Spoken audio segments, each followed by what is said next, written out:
365 Days with Calvin for March 10. Curbing Rebellion Against God's Deep Ways. O Lord, how great are thy works, and thy thoughts are very deep. Psalm 92:5. Suggested further reading, Romans 11:33 through 36. God governs the world in a manner that we are often unable to comprehend.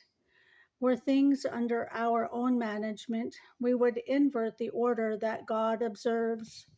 Since that is not the case, we may perversely argue with God for not hastening sooner to help the righteous and to punish the wicked.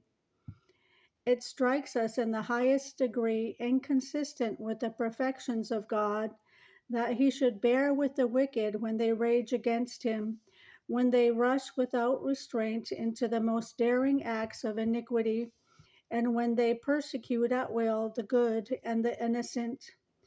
It seems intolerable to us that God should subject his own people to the injustice and violence of the wicked, while failing to check abounding falsehood, deceit, plunder, bloodshed, and every species of enormity.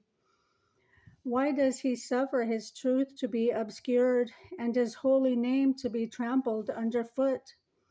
Such is the greatness of the divine operation and the depth of divine counsel that caused the psalmist to break forth in admiration. It is no doubt true that God has displayed incomprehensible depth of power and wisdom in the fabric of the universe. But what the psalmist especially has in view here is to check our tendency to murmur against God when he does not pursue our plan in his providential management.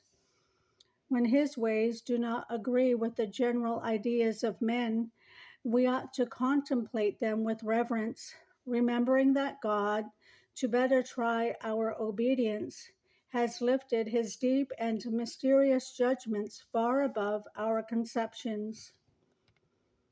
For meditation, how easily our hearts rise up in rebellion and unbelief when God does not act as we think he should. This psalm is a wonderful corrective to that spirit. What steps can we take to remind ourselves who is creator and who is creature when we contemplate God's ways in the world? The reading for March 10.